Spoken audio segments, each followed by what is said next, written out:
네, 안녕하세요. 구약 개론 오늘 8번째 시간입니다. 5월 6일 강의 시작하겠습니다. 오늘은 이제 민수기 말씀 전하도록 하겠습니다. 자, 우리 민수기 말씀은 한자로 이제 민수기 되어 있는데 한문으로는 민수, 그러니까 백성들의 수를 기록한 책이다, 그렇게 얘기할 수 있고요. 영어로는 Book of Numbers, 수를 기록했다. 그러니까 수를 헤아린 책이다, 수를 기록한 책이다, 그렇게 얘기할 수 있는데 다른 게 아니라 이스라엘 백성들이 출애굽하는 여정에서 인구 조사를 한 그때 일을 기록하고 있는 책이다, 그렇게 말씀드릴 수가 있죠. 민수기에 보면 모두 2번에 걸쳐서 인구 조사를 하는 내용이 나오고 있는데, 하나는 시내산에서 인구 조사를 한 것이 이제 민수기 1장에 기록되어 있고, 또 하나는 이제 모압 평지에서 인구 조사를 했습니다. 이 민수기 26장에 기록되어 있는데, 이 2번에 걸친 인구 조사 사이에 주로 이제 민수기에 나오는 이야기들은 백성들이 하나님에 대해서 원망하고 불평한 그런 불신앙의 문제들, 그리고 그런 방황, 죽음의 이야기, 이런 이야기들이 주로 여기에 기록되어 있습니다. 자, 우리 민수기 말씀 서론 부분 함께 보시면은 우리 간략간략하게 보겠습니다. 우리 앞에서 모세 오경의 그 기록한 사람은 이제 모세라고 알려져 있죠. 그리고 거기에 따른 이제 여러 가지 그 비평적 시각에서 보는 것들이 있지만, 그런 것들은 이제 앞에서 우리 처음 창세기하면서 말씀드렸기 때문에 더 언급하지는 않겠습니다. 자, 민수기에서 다루고 있는 그 시대, 그 시점은 어디냐 하면은 시내산에서 그 머무르면서 계명을 앞에서 받는 걸 보았죠. 우리가 그 말씀 받을 때, 그때에 이제 시내산에서의 마지막 20일을 포함해서 약 39년 동안의 그 이야기를 기록하고 있다. 또 신명기는 출애굽 후 40째 해 11째 달 첫째 날부터 시작한다는 것이 이제 신명기 1장 3절에 나와 있는데, 그것은 참고로 하시면 되겠고, 자, 민수기는 거기 기록된 연대를 보니까 주전 1406년 모세가 모압 평지에서 죽기 전에 이 책을 기록했다고 그렇게 보통 학자들이 이야기를 합니다. 뭐 여러분 출애굽기 마지막 부분에서 여러분 기억하시겠습니다만은 모압 평지가 내려다 보이는 모압 평지에서 가나안이 내려다 보이는 바로 이제 그곳에서 그 모세가 숨을 거두게 되죠. 바로 그 직전에 쓴 책이다, 그렇게 보통 이야기를 합니다. 어디서 기록했느냐? 시내산에서 기록했다. 이스라엘 민족이 레위기의 내용을 전달받은 뒤 시내산에서 약 20일을 더 머문 뒤 가나안을 향해서 출발을 하는 그런 내용이 나오죠. 그 다음에 광야에서의 시간이 38년 3개월 10일. 성경을 보면은 이제 종합하면 그렇게 볼 수가 있습니다. 이스라엘이 약 40년의 기간이 지나는 동안에 결국은 이제 가나안 1세대의 대부분의 성인들이 거기에서 결국은 다 숨을 거두게 되고, 거기에서 다만 그 여호수아와 갈렙 1세대 가운데에서는 2사람을 제외 나머지는 다 숨지게 되고, 그 다음에 이제 출애굽하면서 광야 2세대가 결국은 약속의 땅으로 들어가게 되는 그런 역사를 보게 됩니다. 그러니까 광야 40년은 어떻게 보면은 출애굽 1세대가 계속해서 그 땅에서 숨지고 장례식의 연속이다, 이렇게 표현하는 것처럼 그런 죽음이 이어지는 그 과정이었다 해도 과언이 아닐 겁니다.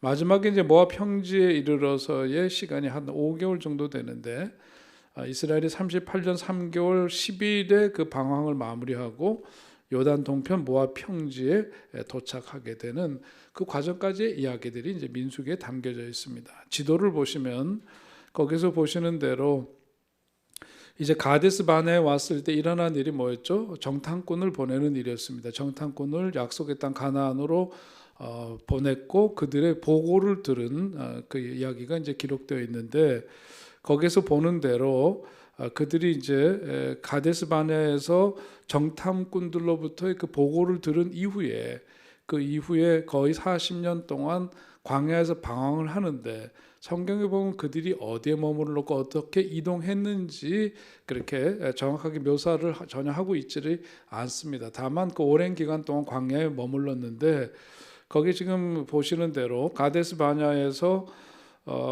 이렇게 원형으로 이렇게 표시를 하고 있죠. 이렇게 도는 것으로. 그러니까 우리 요즘 그 현대 과학에서도 얘기할 때 산에서 조난을 당했거나 그러니까 숲에서 길을 잃었든지 사막에서 길을 잃었든지 길 잃은 사람들이 자기는 어딘가 방향을 정하고 일직선으로 간다고 하지만 이 뇌 구조 자체가 우리가 이게 이제 우리가 생각하는 것처럼 이렇게 간단치가 않은 것 같아요. 여러 가지 이론들이 있고 과거에는 사람은 왼쪽과 오른쪽 이 다리 가운데에서 어느 한쪽이 더 길고 혹은 더 힘이 강하기 때문에 오랜 시간 걷다 보면은 결국은 한 축으로 돌 수밖에 없다 이렇게 하는 주장들이 있었는데 그거는 지금에 있어서는 전혀 타당성을 인정받지 못하죠. 이 뇌 자체가 직선으로 간다고 하지만은 그것이 이제 이 속에서 이해되기로는 좀 우리가 생각하는 것처럼 단순하지가 않은 것 같습니다. 그래서 결국은 이렇게 회전을 한다 그러죠. 어떤 경우에는 뭐 그 눈을 감고 실험을 해보니까 20m 눈을 감고 걸어 보니까 20m밖에 반경이 되지 않더라 하는 그런 주장도 있습니다만은 아무튼 이스라엘 백성들은 약속의 땅을 향해서 그들은 간다고 했겠지만 그들은 광야를 그냥 머물고 그 속에서 거의 40년 동안을 거기서 이제 헤매게 되는 거죠. 그런데 어떻게 보면 그것은 하나님께서 의도하신 것이라고 볼 수가 있고 그래서 약속의 땅으로 들어가서 선택받은 민족, 선민으로서의 어떤 그 약속받은 땅을 접수하는 것이 그들에게 축복이 되도록 하기 위해서 그렇지 않고 준비되지 않고 거룩한 백성, 제사장 나라 거룩한 백성으로서의 어떤 탈바꿈이 되지 않은 가운데 약속의 땅으로 들어간다는 것은 그들에게 축복이 아닌 저주가 될 수 있기 때문에 하나님께서는 이 광야에 머무르게 하셨는데 아무튼 그들은 이 광야에서 이렇게 오랜 세월을 보내고 거기에 이제 지도에 나와 있는 것처럼 살모나 부논 오봇 이에야 바림 그다음에 느보산에 이르러서 모압 평지에서 약속의 땅을 바라보는 바로 그 지점이 뭐냐면 모압 평지에 있는 느보산입니다. 거기에서 이제 모세가 숨지기 전에 기록을 했다 하는 이제 그런 말씀이죠. 자, 무엇을라고 하는 부분에서는 불신앙과 불순종의 그 결과가 무엇인가 하는 것에 대해서 그 민수기는 전하고 있습니다. 여호와 하나님은 불신앙과 불순종에 대해서 분명하게 징계를 하시는데 그것은 앞서 우리가 누누이 말씀드린 것처럼 거룩한 백성 제사장 나라로서 준비를 위해서 그들은 철저하게 이런 부분에 대한 훈련이 필요했던 거죠. 이스라엘이 가나안에 들어가기 위해서는 하나님을 온전히 믿어야 했습니다. 그리고 종종 눈에 보이는 상황을 뛰어넘는 믿음을 요구하시는 것, 이것이 다 어떤 훈련의 과정이다. 그래서 이것을 일컬어서 광야에서 지냈던 그 시간들을 일컬어서 광야 학교라고 이렇게 표현하는 이유가 바로 거기에 있죠. 가나안의 문턱 가데스 바네까지 10하루 길이었다고 합니다. 실제로 걸으면 그렇게 밖에 걸리지 않는 그런 거리입니다. 그런데 결국 이스라엘은 40년을 둘러서 가나안 땅을 바라보는 이 모압 평지에 이르게 되었고 그러니까 11일 걸을 길을 그들은 40년 동안이나 그야말로 둘러서 간 것이다. 그렇게 말할 수가 있겠습니다. 자, 민수기는 지리적인 이동만을 다루고 있는 것이 아니라 그동안 더 중요한 것은 뭐냐면 이 민수기 말씀을 통해서 그들의 영적인 여정에 대한 말씀을 보여주고 있다라고 하는 거죠. 그들의 어떤 그 성공과 실패는 앞서 주어졌던 시내산 언약으로 주어진 규정을 순종하느냐 않느냐 하는 것에 달려 있었다. 한마디로 그렇게 말씀드릴 수가 있습니다. 그 다음에 또 민수기에서 다루고 있는 것은 뭐냐면 언약에 충실하신 하나님에 대해서 전하고 있습니다. 하나님은 언약에 충실하신 분이기 때문에 불신앙과 불순종 아래 놓였던 이스라엘 백성들을 포기하지 않고 끝까지 그들을 당신의 어떤 그 구원의 역사를 위해서 택하신 그들을 끝까지 포기하지 않고 쓰시려고 하셨다. 그래서 이스라엘 민족 그리고 모든 하나님의 백성들은 그들과 언약을 맺으신 하나님의 기대에 우리가 신실하지 못할지라도, 우리 인간은 그럴지라도 하나님은 신실하신 하나님, 그래서 하나님은 약속하신 것은 반드시 지키시고 이루는 분이시다 하는 것을 성경은 보여주고 있습니다. 두 번째, 광야는 집행유예 기간과 비슷한 과정이었지 최종 목적지가 아니었다. 그래서 여기서 말씀드린 것처럼 광야 학교라고 하는 것은 어떤 그 훈련의 여정, 과정이었지 그들이 도착하고 그들이 목표로 했던 바로 그곳은 아니었다는 점을 보여줍니다. 민수기 중요한 신학적인 주제를 꼽는다면 그것은 일방적이라기보다는 쌍방적이라고 할 수 있는데, 하나님께서 언약의 어떤 그 언약을 은혜로 이스라엘 백성을 자신에게로 이끄셨지만 한편으로는 그들의 어떤 전적인 헌신은 하나님은 기대하셨다라고 하는 거죠.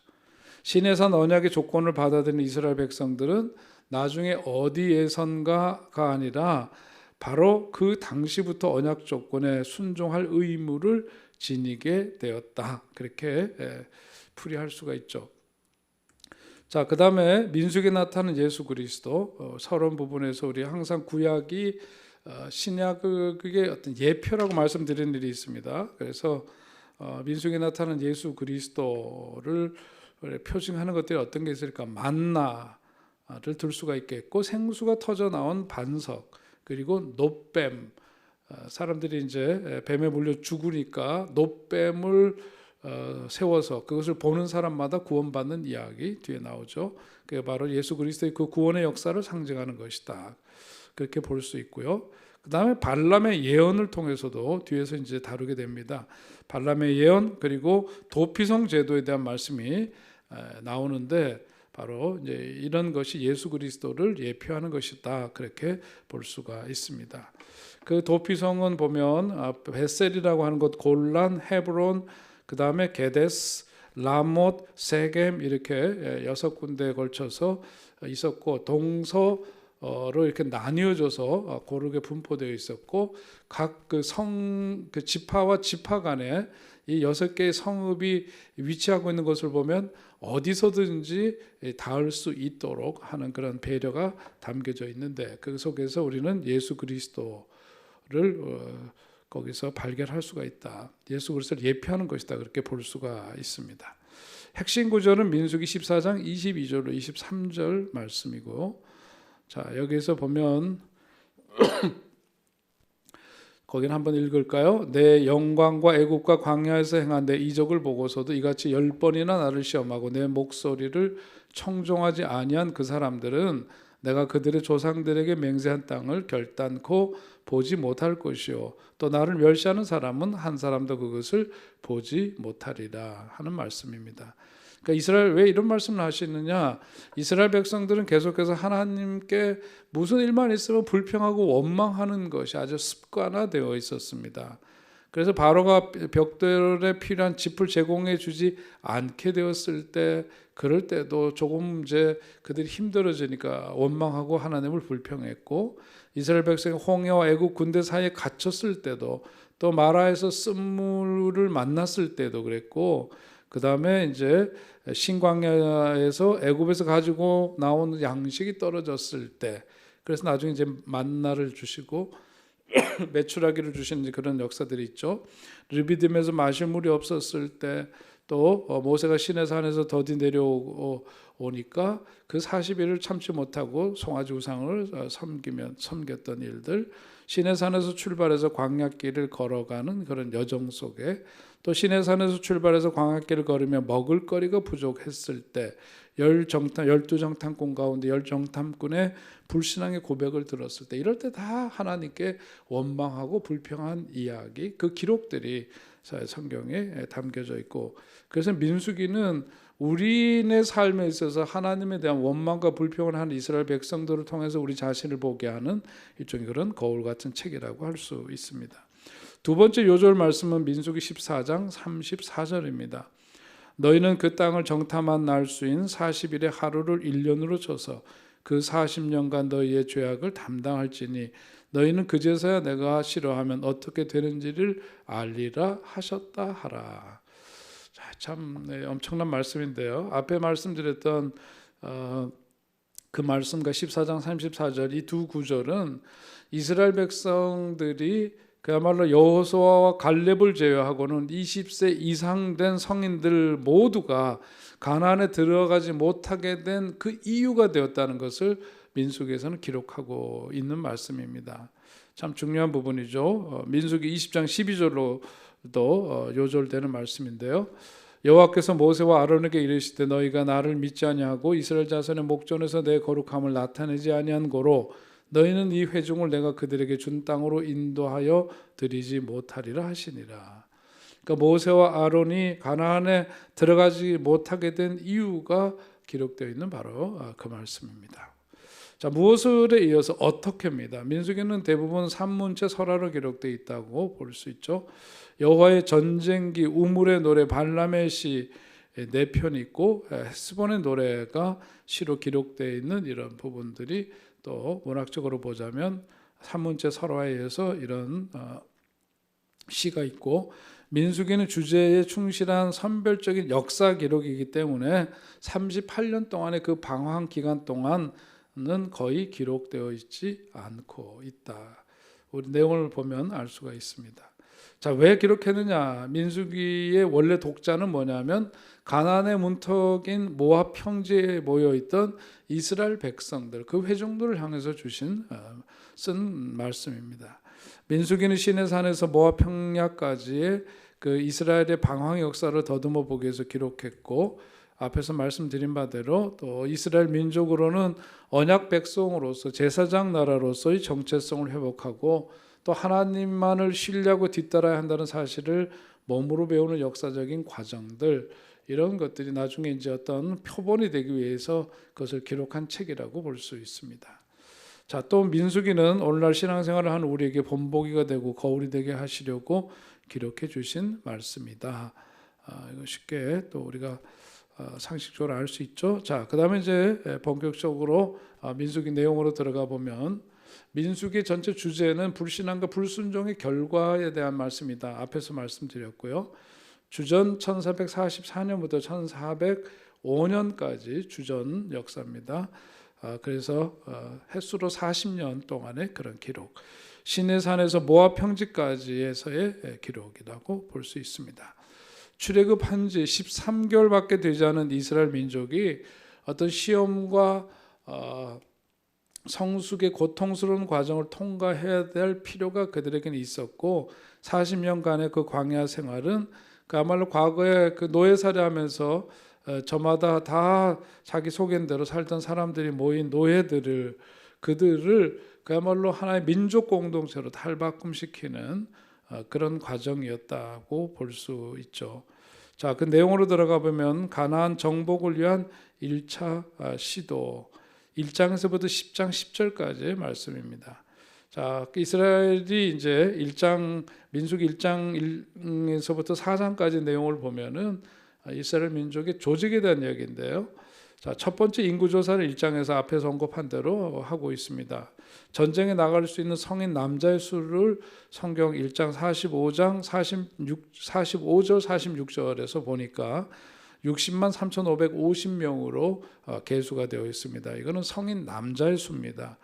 그러니까 이스라엘 백성의 총수는 보통 이제 이런 그 장성한 성인 남자가 이렇다고 한다면 그들이 이제 결혼을 했을 때, 그리고 그때 당시로 보자면은 보통 이제 3대 4대, 우리 앞에서 레위할 때도 말씀 보셨죠? 3대 4대가 사는 건데, 그렇게 다 이제 어떤 기준을 다 포괄할 수는 없으니까 그 적절하게 이제 했을 때도 한 200에서 250만 정도 되는 사람들이 이스라엘 백성들의 총수였다고 볼 수 있죠.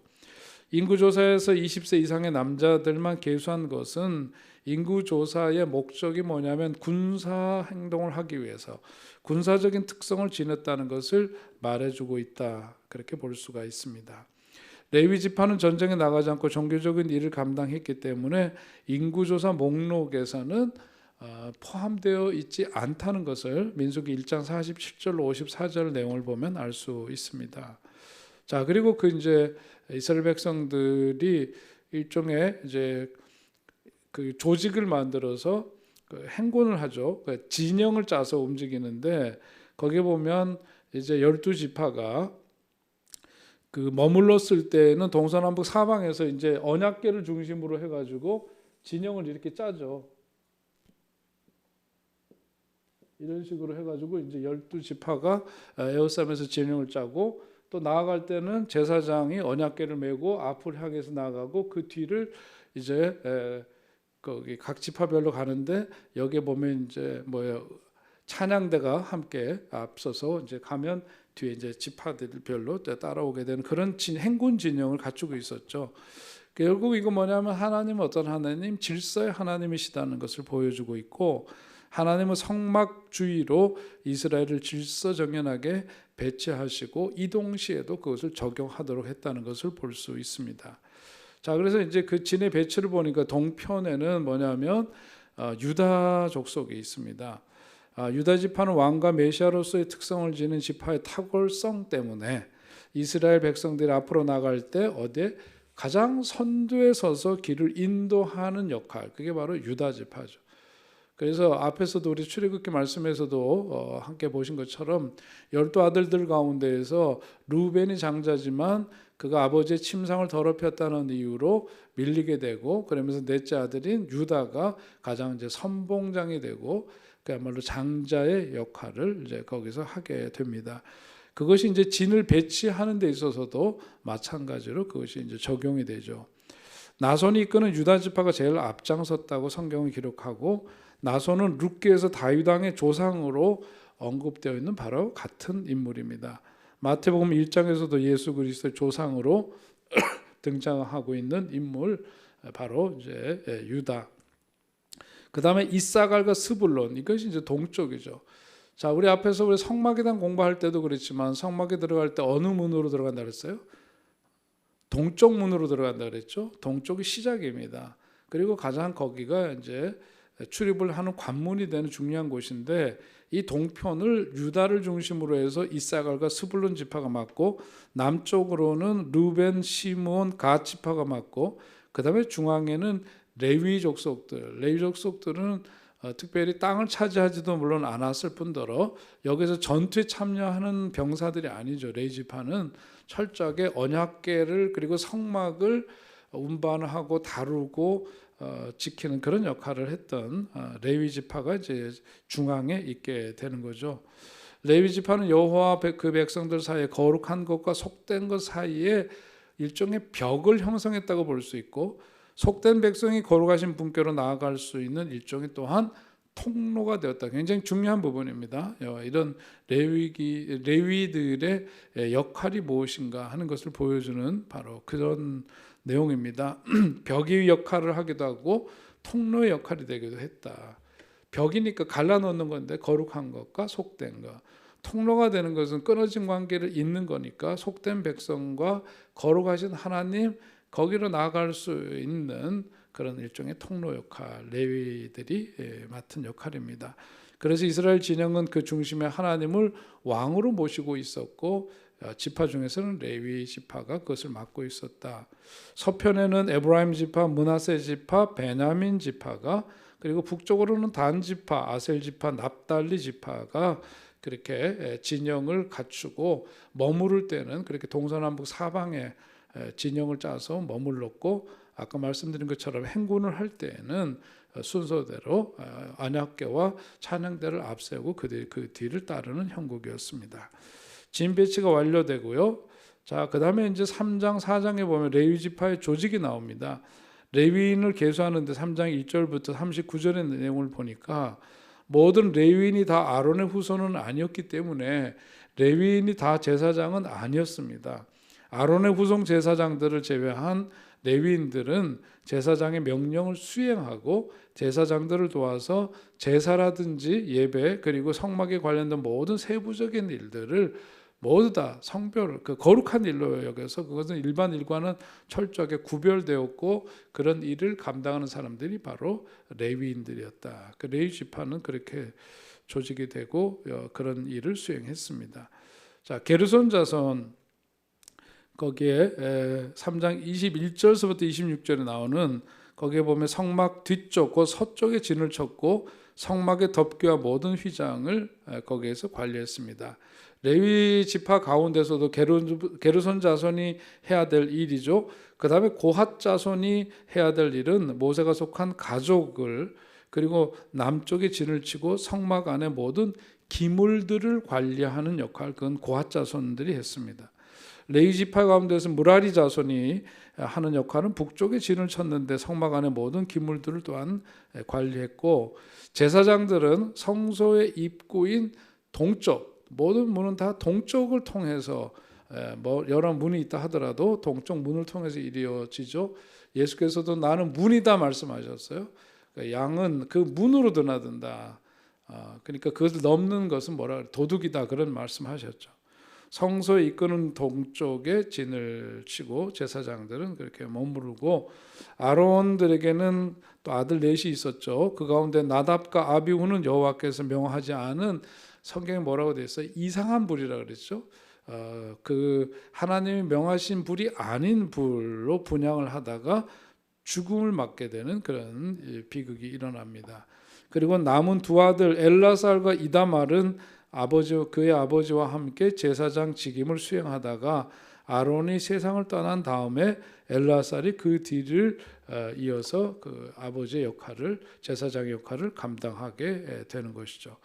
자, 진의 배치를 그림으로 하나 이렇게 보시면 선뜻 이해가 되실 겁니다. 가운데는 성막이 있고 거기에 보니까 무라리 자손, 게르손 자손, 고핫 자손, 모세, 아론 제사장들이 성막 주변을 에워싸고 있습니다. 가장 중심에 있는 그들 모습이고, 거기에 이제 동쪽 유다, 이사가, 스불론, 서쪽에 베냐민, 므낫세, 에브라임, 남쪽에 갓, 시몬, 루벤, 북쪽에 단, 아셀, 납달리, 이렇게 12지파가 진을 짜고 있는 모습을 그림으로 볼 수 있습니다. 자, 거기에서 이제 하나님의 성별된 일을 맡은 지파를 일컬어서 레위 지파라 그랬는데, 이 장자를 대신하는 레위인들에 대한 말씀이 민수기 3장 40절부터 51절에 언급되고 있습니다. 거기에 보면 하나님께서 출애굽의 역사를 이루실 때 마지막 열장을 통해서 애굽 사람들의 장자의 목숨을 취하셨는데, 그리고 이스라엘의 장자들 역시 여호와의 것이 되었습니다. 이스라엘은 하나님의 구속의 은혜 때문에 본질적으로 갚아야 될 큰 빚을 지고 있었다. 하나님은 다른 지파의 장자들을 대신하도록 레위인들을 구별하셨고, 각 가정의 장자들이 성소에서 직무를 수행하는 대신 레위인들이 그렇게 구별된 일을 맡아서 담당했다 하는 것이죠. 레위인의 수를 보니까 22,000명, 장자들의 수는 22,273명이었다고 기록되어 있고, 레위인으로 대속하고 남은 273명에 대해서는 한 사람당 5세겔씩 속전을 지불해서 문제를 해결했다고 성경은 기록하고 있습니다. 자, 은 1세겔은 약 10분의 4 온스에 해당된다고 합니다. 각 사람이 지불해야 될 속전은 약 2온스 정도 되는데, 오늘날 기준으로 온스당 보통 약 5달러, 미화로 5달러, 우리나라 돈으로 한 6,000원 정도 되는데, 그렇게 계산을 한다면 약 10달러, 12,000원 정도의 속전을 내었다고 합니다. 그래서 당시에 그 1세겔은 한 달 수입에 해당되는 것이었으니까 5세겔이라고 하는 것은 5달 월급에 해당되니까 굉장히 큰 금액이었다고 볼 수가 있죠. 레위인들의 직무는 고핫 자손의 직무를 보게 되면 2,750명이었고, 수는 언약궤, 진설병, 떡상, 등대, 향단, 번제단, 그 밖에 성물들을 담당하는 역할이었습니다. 만져서는 안 되는 사람들에게 이 물건들이 직접 보이거나 접촉되지 않기 위해서 가죽과 푸른 보자기로 그 성물을 싸고, 그렇게 해서 보호하고 운반하고 이런 모든 일들, 제반 업무를 감당했죠. 제사장이 아닌 고핫 사람이 그 물건들을 만졌다가는 죽임을 당했다고 성경은 그렇게 전하고 있습니다. 엘라살이 지도 감독했다고 또한 기록되어 있죠. 두 번째 게르손 자손입니다. 게르손 자손 2,630명, 이다말이 지도 감독했고 성막의 양장, 회막, 덮개, 휘장, 그 밖에 성막을 구성하는 물건들 담당했고, 무라리 자손의 직무는 보니까 수는 3,200명에 이다말이 지도 감독했고 성막의 측면을 구성하는 널판과 금속 부분을 담당했다고 기록되어 있습니다. 직무에 종사하는 레위인들의 개서 보니까 총 8,580명이었습니다. 자, 이스라엘의 어떤 그 성별 5장서부터 10장 10절까지 있는 것인데 거기에 보면 분리를 통한 성별 첫 번째 5장에서 다루고 있는 겁니다. 거기에 보니까 성별한다. 분리를 통해서 거룩한 것과 그렇지 않은 것을 어떻게 나눴다 그런 얘기죠. 부정한 자를 분리시키는 이야기가 5장 1절부터 4절인데 비정상적인 분비물, 예를 들어서 고름이라든지 또 피라든지 정액이라든지 이런 것을 보이는 문둥병 환자나 혹은 죽은 시체와 접촉하게 된 사람들은 진 밖으로 격리가 되었고 거룩하신 하나님께서 진중에 계시기 때문에 그들은 거룩하지 않은 그 몸으로는 거기에 함께 할 수가 없어서 분리를 시켰습니다. 그렇게 분리를 통해서 거룩함을 유지하도록 하는 거고, 두 번째 손해배상을 통해서입니다. 분리를 통한 성별의 두 번째는 손해배상. 손해를 입힌 사람은 피해를 입은 사람에게 손해액의 5분의 1을 거기 자기가 문제가 되게 했던 것에 다가 플러스 5분의 1을 더해서 배상을 하도록 그렇게 규정하고 있죠. 의심스러운 불륜으로부터도 분리되도록 되어 있습니다. 자, 그 다음에 6장으로 가면 뭐가 있냐면 나실인의 서원을 통해서 성별하는 이야기가 나옵니다. 여기서 나실인이라고 하는 것은 그 말 자체는 거룩한 것으로 떼어 구별한다, 또는 무엇으로부터 분리하다 하는 그런 뜻의 히브리어에서 유래된 것인데요. 나실인 서약의 존속 기간은 한정적이기도 했지만 때로는 종신 서약도 가능했습니다. 나실인법은 자원함으로 하나님을 섬기는 제도이고 자신이 시간을 정하는데 남자든 여자든 구별 없이 원하면 자원할 수가 있었습니다. 그리고 그 시간만큼 철저하게 하나님만을 섬기는 거고, 이것은 어떤 레위 지파 외에 다른 지파들이 하나님께서 헌신할 수 있는 통로를 열어놓는 규정이었다고 볼 수 있습니다. 나실인이 지켜야 될 서약입니다. 포도주, 독주 멀리해야 되고 삭도를 절대로 그 머리에 대지 말라. 그러니까 우리가 사용하는 그런 칼이나 이런 것으로 머리를 밀지 말아라. 그러니까 거기서 어떤 도구가 중요한 게 아니라 머리를 밀지 말라는 거죠. 있는 그대로 우리 과거에 이제 배웠던 윤리, 유교적 윤리에서 보면 뭐예요? 신체 발부 수지 부모다. 그래서 부모로부터 우리가 물려받은 그 몸을 우리가 아껴야 된다 하는 그런 이야기처럼 그렇습니다. 실제로 가까이에서도 안 되죠.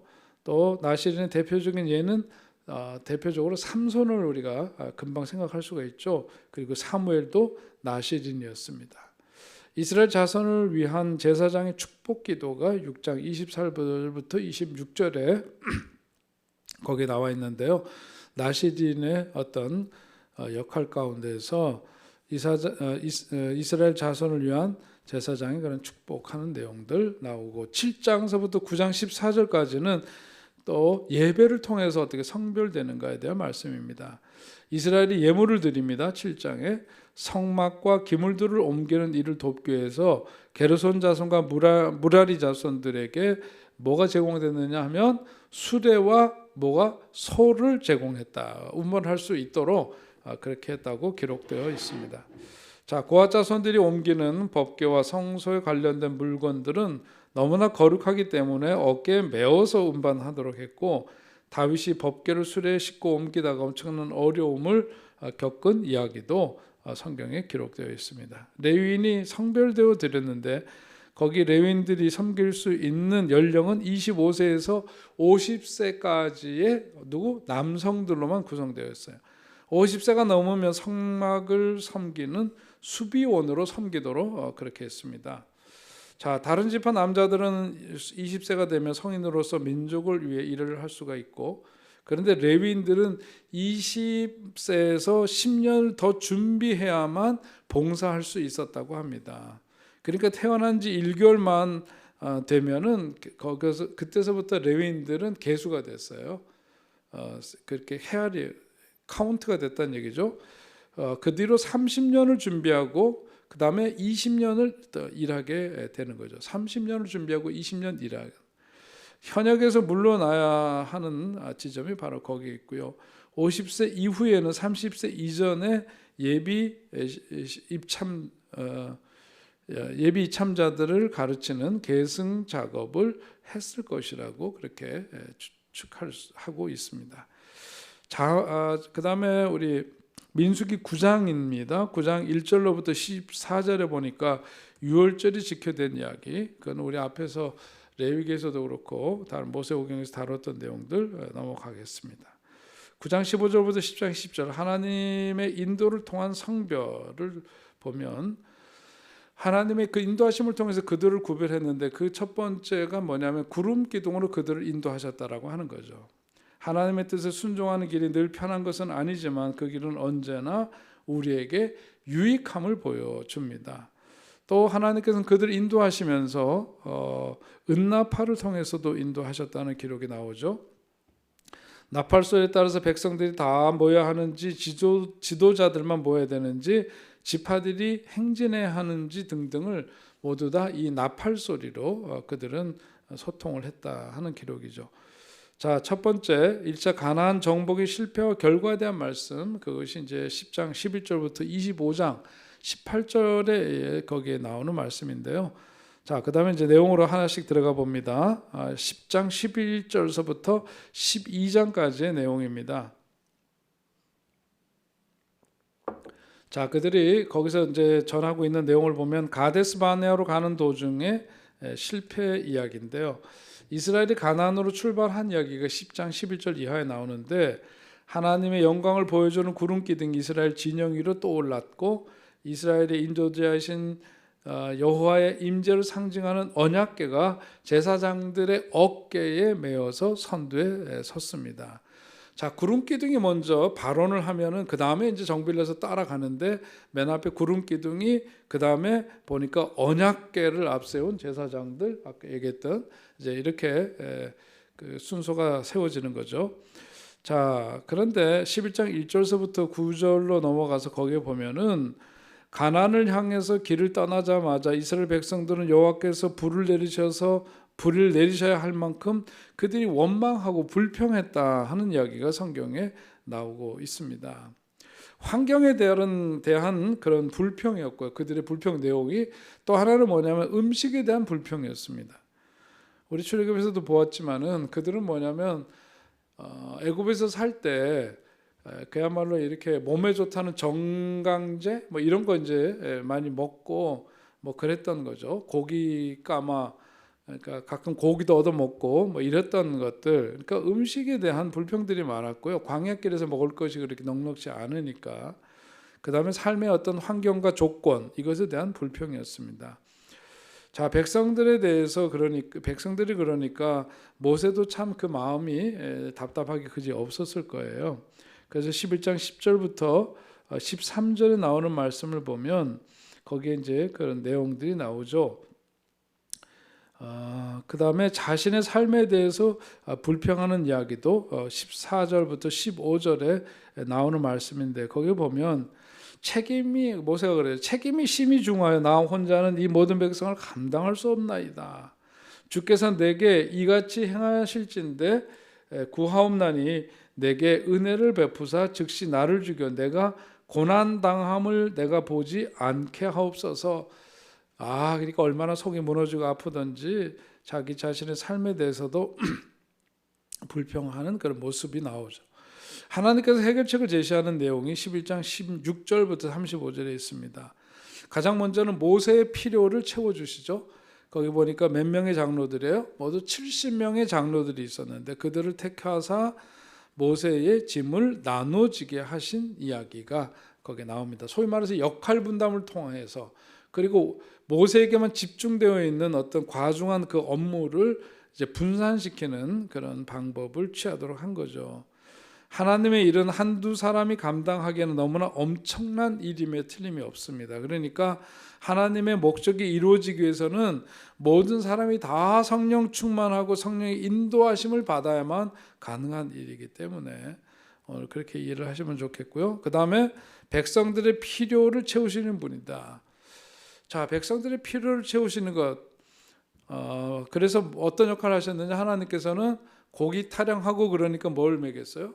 메추라기를 공급하시고 그 다음에 재앙으로 치시고 그곳 이름을 기브롯 핫다와 탐욕의 무덤이라고 그렇게 불렀죠. 자, 그 다음에 미리암과 아론의 실패 이야기입니다. 12장에 나오죠. 미리암과 아론이 모세를 거역한 이야기인데, 자, 모세가 구스 여인과 결혼을 해요. 가만 보면은 앞에서 미디안 광야에 있을 때 만나서 십보로와 결혼을 하잖아요. 그런데 이제 거기서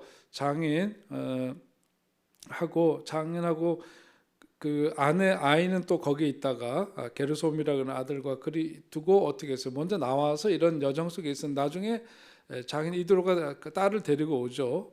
그런 이야기들이 이제 나오는데 가만 보면은 뭔가 이렇게 큰 일을 하기 때문에 가족이 좀 불안한 곳이기도 하거니와 걱정이 돼서 그럴 수도 있지만 뭔가 좀 그 가정사를 보자면은 뭔가 조금 살펴봐야 될 내용들이 있을 것 같아요.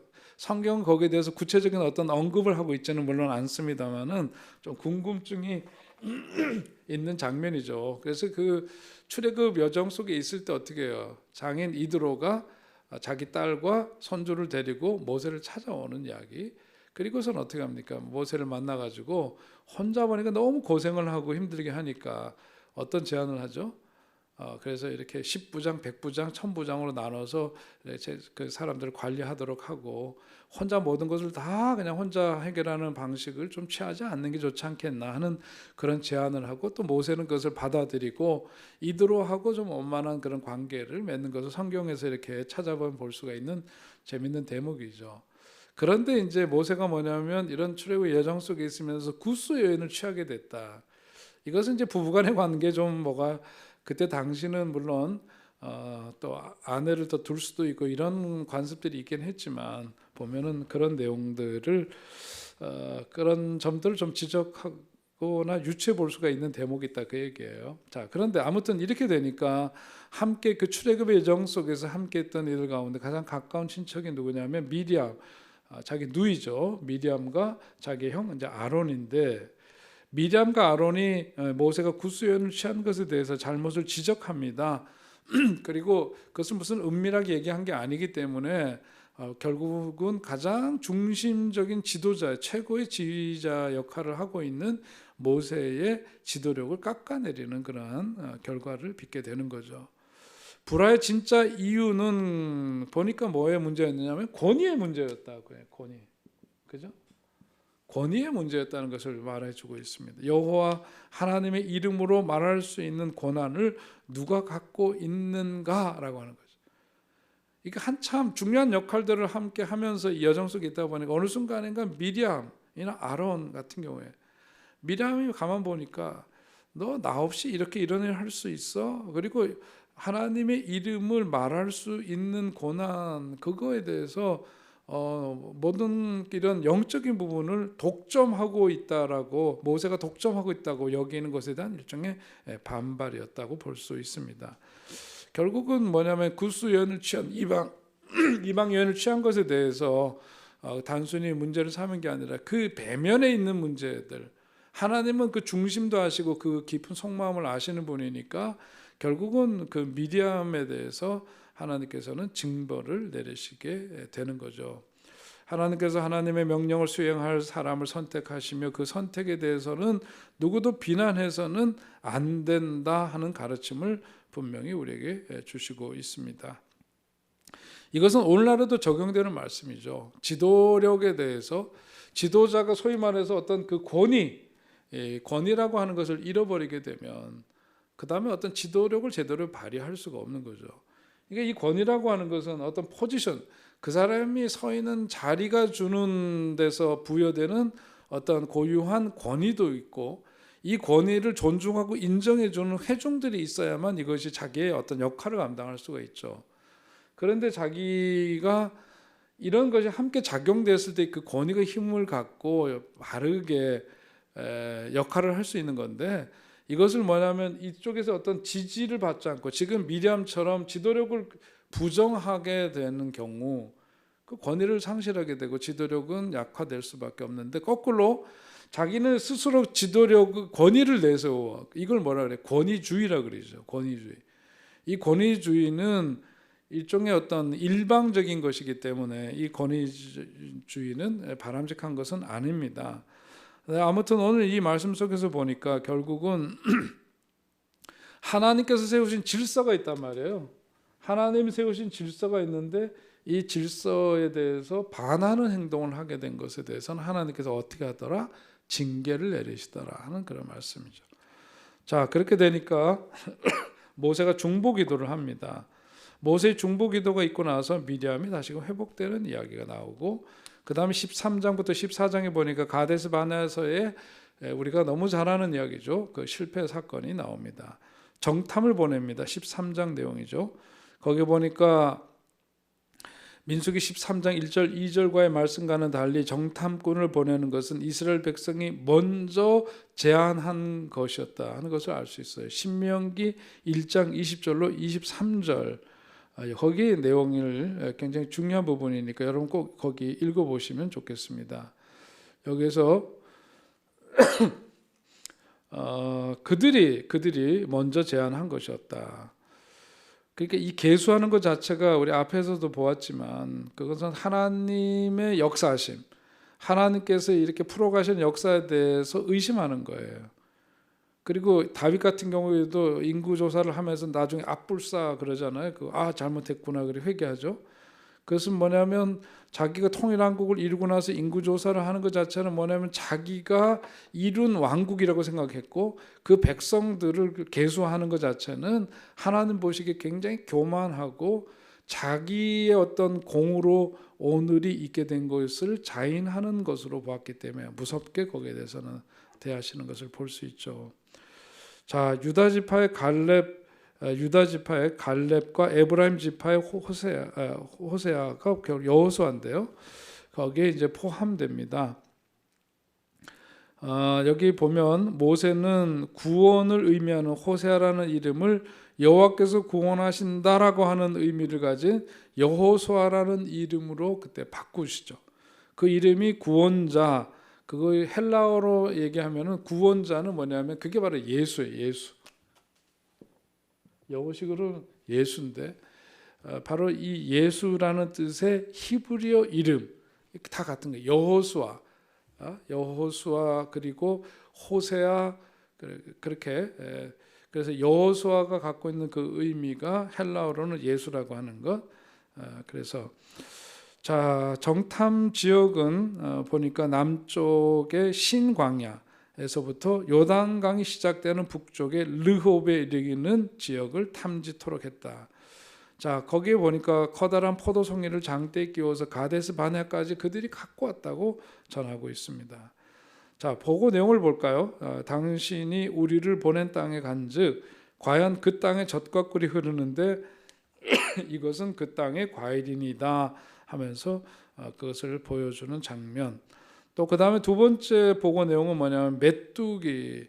다시 말해서 그 땅에 살고 있던 사람들과 비교했을 때 외적인 조건으로 비교하니까 그들이 두려움에 사로잡히고 결국은 하나님의 약속을 잊어버리게 되는데, 그들 그 속에 살고 있던 그 땅에 살고 있던 사람들을 보니까 마치 그야말로 네피림의 후손들 같이 장대한 사람들이었고, 그들에 비하면 우리는 마치 메뚜기와 같은 그런 존재밖에 되지 않더라 하는 그런 보고 내용이었습니다.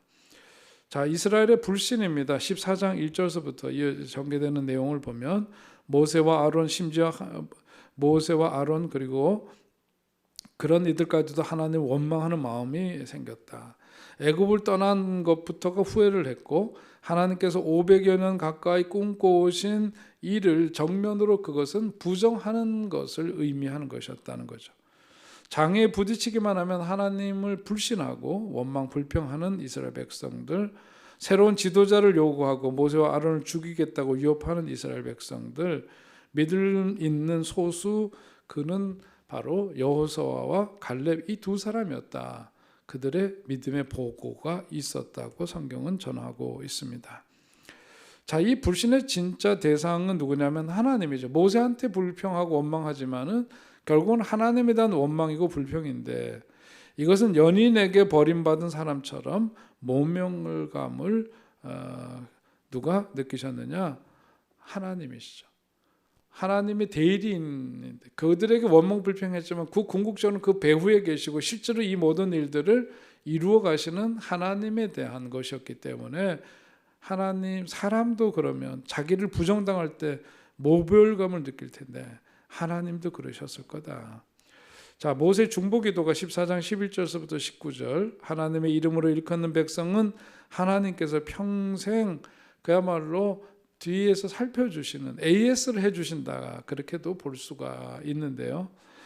자, 그 다음에 하나님의 심판 이야기 14장 20절부터 30절, 38절에 보니까 불신앙으로 말미암아 출애굽 세대는 결국은 약속의 땅으로 들어간 그 정복 세대가 되지를 못한 결과를 빚게 됩니다. 출애굽 1세대가 광야에서 방황하고 다 죽게 되었고, 정탐꾼들은 여호와 앞에서 재앙으로 결국 그들은 믿음 없는 보고로 말미암아 즉사하고 말았다 하는 겁니다. 40년 방황도 하나님의 은혜인데 하나님은 모든 백성을 진멸하지 않으시고 40년간 가나안 정복을 늦추시면서 40년 동안의 그 광야 생활은 일종의 집행유예 기간. 요즘 이제 무슨 신문에 보면 어떤 사람이 그 재판을 받았는데 집행유예가 선고됐죠. 집유 선고받았다 그러죠. 그의 죄는 분명히 인정하지만 그것을 따른 어떤 징계를 유보하는 이제 그런 것과 비슷한 과정이었다, 그렇게 볼 수가 있다는 겁니다. 이스라엘 백성들에게 가나안을 주시겠다는 약속은 여전히 유효했지만은 이스라엘 백성들은 40년 동안의 그 광야 생활을 통해서 자신들이 제사장 나라 거룩한 백성이라고 하는 정체성, 앞에서 누누이 말씀드렸던 바로 그것을 회복하고 그것이 바로 자신들의 존재의 목적이라고 하는 사실을 뼈저리게 깨닫게 되기까지 그 과정이 그만큼의 시간이 필요했고, 그것을 통해서 그들은 새로워질 수가 있었다는 겁니다. 여호와 하나님을 전적으로 믿고 의지하는 헌신의 마음을 되찾아야만 했던 것이죠. 그래서 필요한 시간이 거의 38년 동안의 기간이었습니다. 불신앙은 징계를 가져오고 하나님은 하나님의 축복을 가로막게 된다는 것을 그들은 여지없이 그 과정을 통해서 정말 깨닫지 않으면 안 되었던 거죠. 이스라엘 백성들이 뒤늦은 후회가 14장 39절 이하에 나오고 있습니다. 그러나 한 번뿐인 기회는 이미 지나갔고 모세는 여호와께서 너희 중에 계시지 아니하니 올라가지 말라, 그렇게 경고를 합니다. 그리고 아말렉과 가나안 사람들에게 패배하는 그런 이야기가 뒤에 또 이어지게 되죠. 민수기 15장부터 19장은 광야에서의 실패 이야기들입니다. 제사 규례에 대한 재설명이 있고 고라와 다단과 아비람의 반역 사건이 있게 되죠. 고라는 앞에서 우리가 앞에 보았던 것처럼 그 레이지파 가운데서 고핫 자손이라고 있었죠. 고핫 자손. 다단과 아비람은 루벤 자손입니다. 하나님께서 새 일을 행하시고 고라와 루벤 지파의 지도자인 다단과 아비람과 그들과 합세한 사람들을 땅을 벌려 결국은 그들을 다 삼키게 합니다. 죽게 된 거죠. 이 사건을 통해서 제사장만이 향을 가지고 하나님께 나아갈 수 있다는 사실을 그들이 비로소 알게 됩니다. 이상한 불을 썼다가 결국은 죽임당한 이야기죠. 이스라엘이 모세와 아론을 대적한 이야기가 그 다음 16장 41절 이하에 나오는데, 백성들이 고라 일당의 죽음은 모세와 아론의 탓이라고 비난을 하고, 그러니까 하나님께서는 그들을 이제 단단히 광야 학교에서는 그 이스라엘 백성들을 훈련하는 과정이기 때문에 아주 단호하게 하시죠.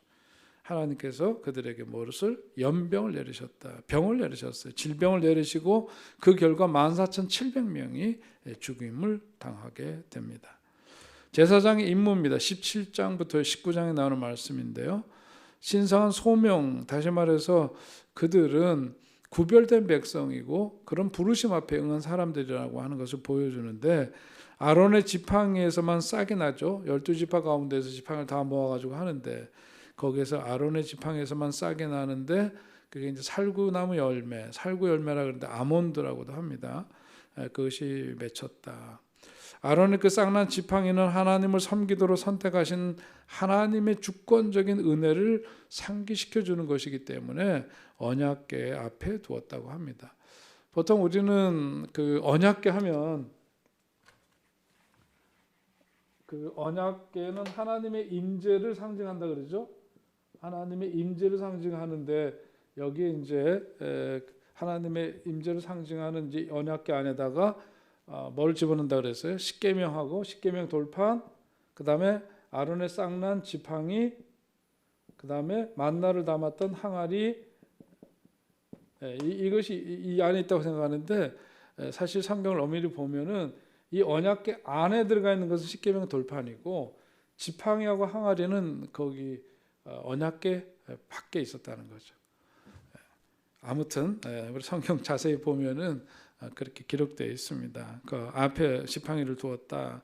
제사장과 레위인의 직무와 분깃에 대한 말씀, 정결 예식을 위한 규례들 이어지고 있습니다. 20장부터 25장까지는 모압으로 가는 길에서의 실패입니다. 그 외정 속에서 이제 미디암이 죽음을 맞게 되고, 거기에서 이제 미디암이 정말 큰 역할들을 많이 했었는데요. 미디암이 죽고, 그다음에 모세와 아론의 실패 이야기 20장 2절부터 13절인데, 물이 없어서 불평하는 백성들에게 이제 모세도 화가 났습니다. 그래서 하나님의 말씀대로 바위에게 물을 내도록 명하라고 하나님 말씀하셨는데, 너무 화가 나니까 어떻게 했느냐면 바위를 내리쳤어요. 모세와 아론은 백성들 앞에서 하나님의 거룩함을 드러내는 것이 아니라 그야말로 이 물을 주시는 분은 누구시죠? 이 물을 주시는 분은, 이 바위에서 물을 주시는 분은 하나님이신데, 이것에 대해서 물을 내라 하는 하나님의 그 말씀 명령대로 물을 내도록 하면 되는데, 아론과 또 모세나 이런 사람들은 그야말로, 특별히 모세는 어떻게 했다 그래? 바위를 내리치면서 그가 하는 말이나 이런 걸 보니까 마치 여기서 화를 냈다고 하나님이 징계를 하신 게 아니고, 여기서 보니까 어느 순간인가 이 물을 내는 분이 하나님이 아니라 마치 누구인 것처럼, 자신인 것처럼 그렇게 했다는 거죠. 그게 이제 문제가 되는 거예요. 자, 자기 분노를 드러내고 마치 자신이 그런 모든 일들을 행하는 것처럼 보이니까, 그것은 하나님이 원하는 것이 아닐 뿐만 아니라 그건 하나님을 잘못하면 부정하는 것이 되는 거죠. 어떻게 보면 사소해 보이는 모세의 불순종이지만 굉장히 엄중한 벌이 가해졌습니다. 그것은 뭐냐면, 그만큼 책임 맡은 사람들, 책임자들에게는 거기에 따른 어떤 고난도 크지만은 특혜라고도 볼 수 있고, 그러나 거기에 따른 뭐예요? 책임은 더 엄중한 것임을 보여주는 거죠.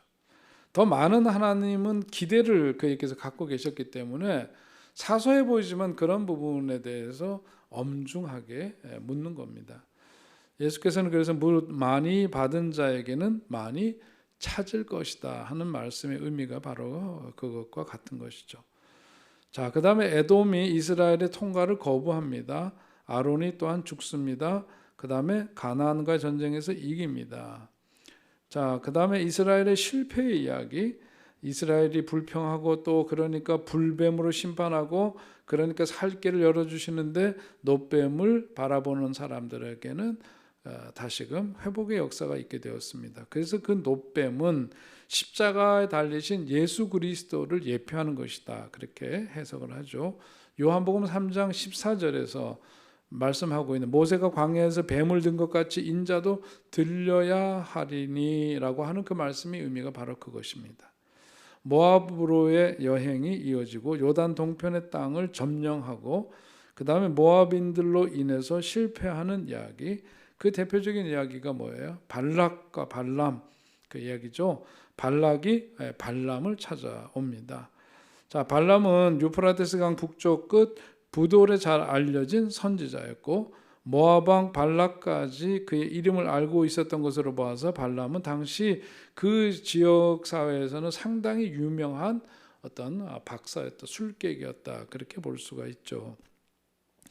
발람은 집시와 같은 유목민들과 함께 생활하는 직업적인 주술가였다, 보통 이렇게 봅니다.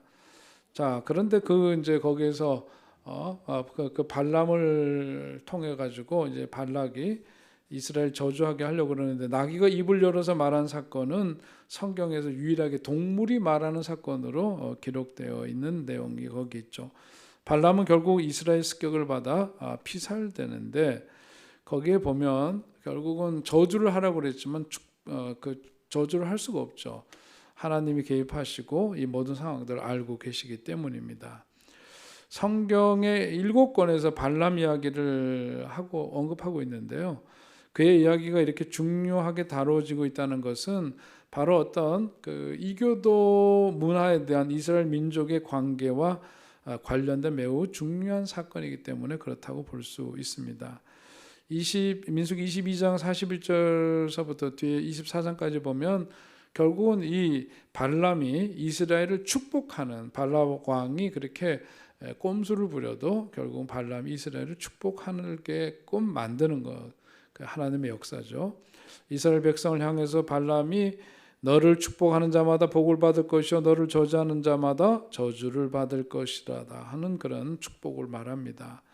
그 축복의 내용을 가만 보니까 그 이전에 아브라함 때 아브라함이 받았던 그런 축복, 창세기 12장에 너는 복이 될지니 라고 하는 그 말씀, 그 약속을 상기시켜주는 그런 내용 같습니다. 발람은 구세주에 대한 약속을 예언하였고, 이런 것이 이제 그 22장 41절서부터 24장까지 나오는 내용인데요.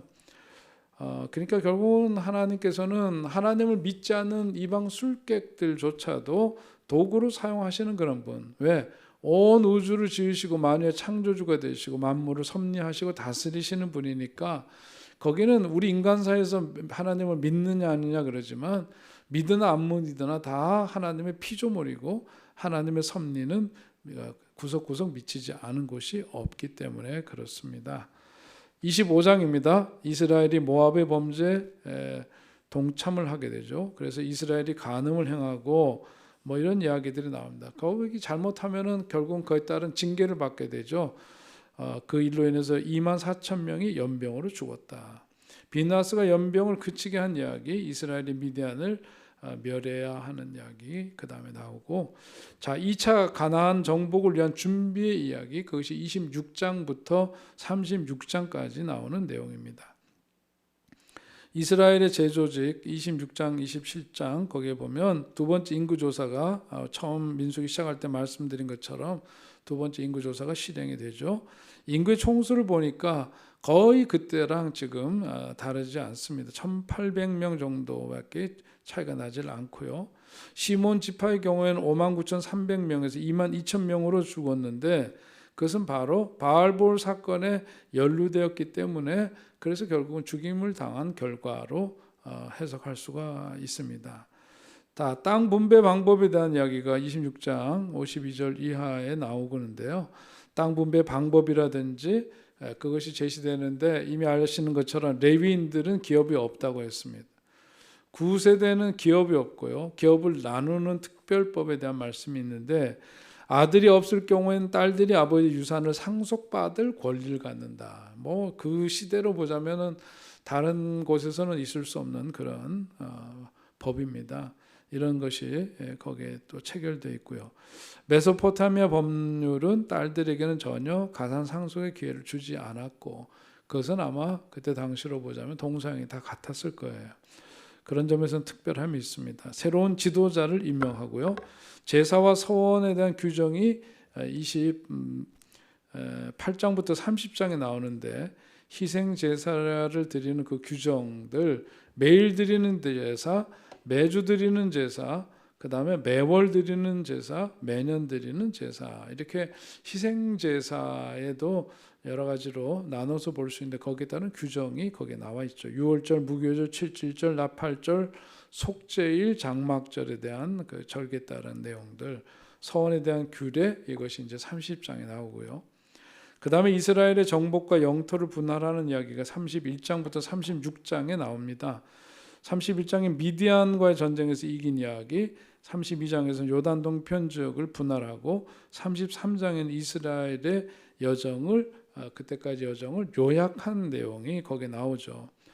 거기 뭐 우리가 이미 아시는 대로 애굽에서 시내산까지, 시내산에서 가데스 바냐까지 광야에서 방황하다가 그 다음에 가데스 바냐에서 모압까지 이동하게 되고 그 모압까지 이동하면서 애굽 땅에서 나온 지 그때가 40년 5월 1일 아론이 123세에 느보산에서 죽는데, 느보산이 호르산이죠. 거기에서 죽음을 맞게 될 때까지 그런 여정입니다.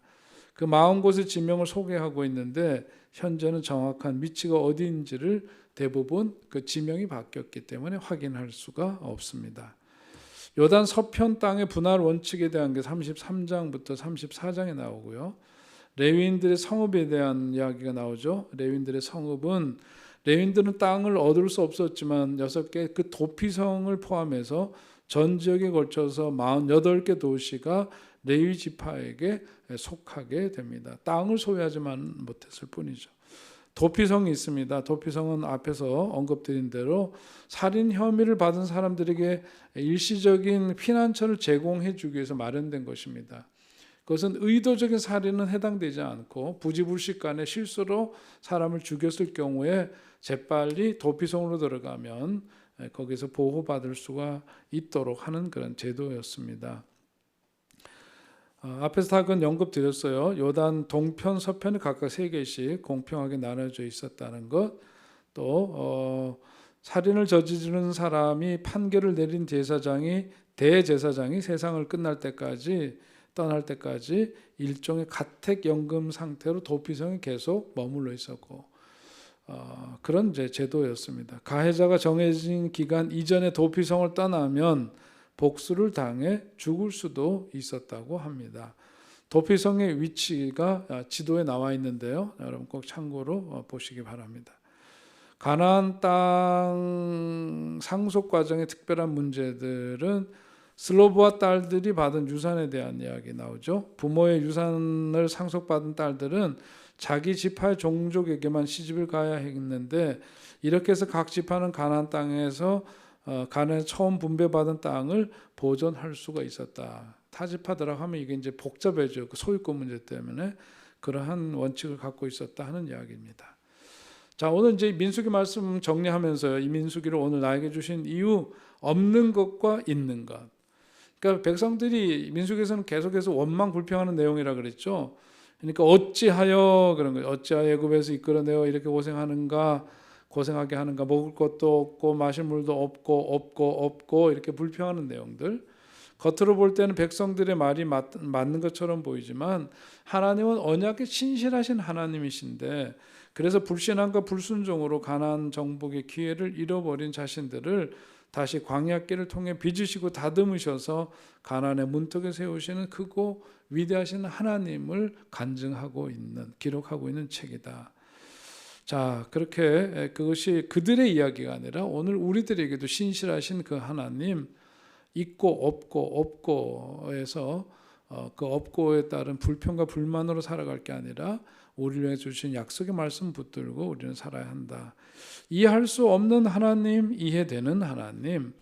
하나님은 우리의 삶을 그분이 그려놓으신 큰 그림의 조각들로 보시고 그래서 그분의 큰 그림은 하나님의 목적을 따라 완성되어 간다. 일종의 퍼즐 맞추기처럼 그렇게 하나님은 어떤 구원에 대한 계획을 다 갖고 계시고 그렇게 해서 그것을 관철시키시고 이루어가시는 분이시죠. 그런데 불행하게도 우리는 퍼즐 한 조각만 손에 쥐고 고민하는 것과 같지 않나. 그 조각이 불길하고 시시해 보이지만 이스라엘 백성처럼 그렇게 되면 반응을 하게 된다 하는 거죠. 어찌하여 이러면서 이제 반항하게 되는데 애굽을 떠나기 전 이스라엘 백성들이 했던 말이 우리를 정말 자유롭게 해달라. 우리는 crying out이라고 그러죠. cried out. 그들이 울부짖었다. 왜냐하면 너무 고생스럽고 우리를 계속해서 하나님이 이렇게 그냥 못 본 채 내버려 두실 건가요? 그렇게 아우성을 쳤던 crying out이라는 게 아우성 치고 울부짖었다는 거니까 그들이 이제 그렇게 했던 건데 이스라엘 백성들은 하나님이 행하시는 일종의 퍼즐 맞추기처럼 전체 그림을 갖고 계시면서 이 일을 운행해 가시는데 그 한 조각만을 들고서는 자기 마음에 들어하지 않는 그러면서 불평하는 문제를 지적하고 있죠. 더 심각한 것은 그들의 눈에 이상하게 보이는 일들이 하나님 나라의 큰 그림을 이루는 작은 어떤 그 조각들이라고 하는 사실을 그들은 이해하려고 하지 않았다라고 하는 겁니다. 자, 이것이 이제 오늘 우리가 살아가면서도 마찬가지죠. 내게서 일어난 일을 나의 어떤 좁은 소견으로만 규정하고 바라볼 게 아니라 하나님의 어떤 그 약속의 말씀대로 지키시는 신실하신 하나님이 나를 통해서 이루가시고자 하시는 빅 픽처, 어떤 큰 그림이 있는데 나는 내 삶의 여정에서 일어나는 작은 일들을 가지고 그걸로 인해서 불평하고 불만을 갖고 그러는 건 아닌가. 그런 점을 우리가 다시 생각해 볼 필요가 있습니다. 하나님의 계획은 취소된 것이 아니라 연기된 것임을 우리가 보게 되죠. 그들이 10하루길이면 갈 수 있었는데 40년이 걸렸다. 그러니까 40년 기다리면서 그들은 어쩌면 광야 세대는 대부분 다 죽었지만 그 여정 속에서도 보면 그들은 하나님에 대한 어떤 신뢰를 갖지 못하고 그래서 이건 하나님이 우리들에게 원래 약속하셨던 그 약속을 폐기한 것이 아닌가 그런 생각이 가졌을지도 모르는데요. 그게 아니라 연기된 것에 불과했다. 11일과 40년 이런 차이일 뿐이죠. 오늘 우리들에게도 마찬가지로 하나님께서는 우리들을 향한 당신의 그 계획을 취소하신 것이 아니라 때로는 딜레이, 지체시키시고 연기하신 것일 뿐이다 하는 것을 우리가 해야 할 필요가 있습니다. 끝으로 엎드리라 그랬죠. 모세와 아론은 하나님 앞에서 엎드리는 일을 참 잘했다는 것을 민수기는 보여줍니다. 백성들이 말이 안 통합니다. 그런데 그들과 다투지 않고 엎드렸고 그럴 때마다 하나님은 갈 길을 제시해 주셨다. 그것을 민수기는 보여주죠. 자, 오늘 우리가 함께 민수기 한 권 다 이제 개론 말씀을 보셨는데요. 이런 교훈들을 잘 마음속에 새기면서 더욱더 하나님 말씀대로 순종하면서 주의 길을 걸어가는 저와 여러분이 될 수 있기를 주의 이름으로 축원드립니다. 하나님 아버지 은혜와 사랑을 감사합니다. 5월 8일 어버이 주일을 또 앞두고 또 많은 분들이 고단한 또 직장 생활 가운데 또 한 주 동안 열심히 일하는 가운데 주말을 맞이해서 분주함 속에 있는데 오늘도 하나님 주시는 말씀에 귀를 기울이도록 우리를 이 시간 불러주시니 감사합니다. 오늘 민수기를 통해서 주신 교훈을 우리가 마음속에 잘 새기게 하시고 그들처럼 살지 않게 하여 주옵소서.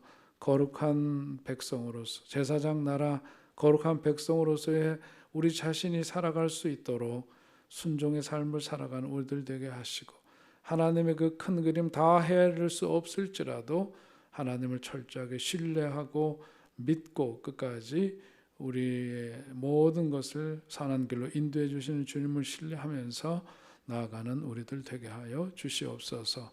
마침내 하나님께서 계획하시고 꿈꾸시고 또 계획하시는 일들 이루기까지 우리 끝까지 부족하지만 연약하지만 때로는 범죄하지만 다스려 주시고 끝까지 우리를 놓치지 아니하시는 그 하나님 바라보면서 오늘도 우리가 믿음으로 걷게 하여 주옵소서. 예수님의 이름으로 기도하옵나이다. 아멘. 감사합니다. 수고하셨습니다.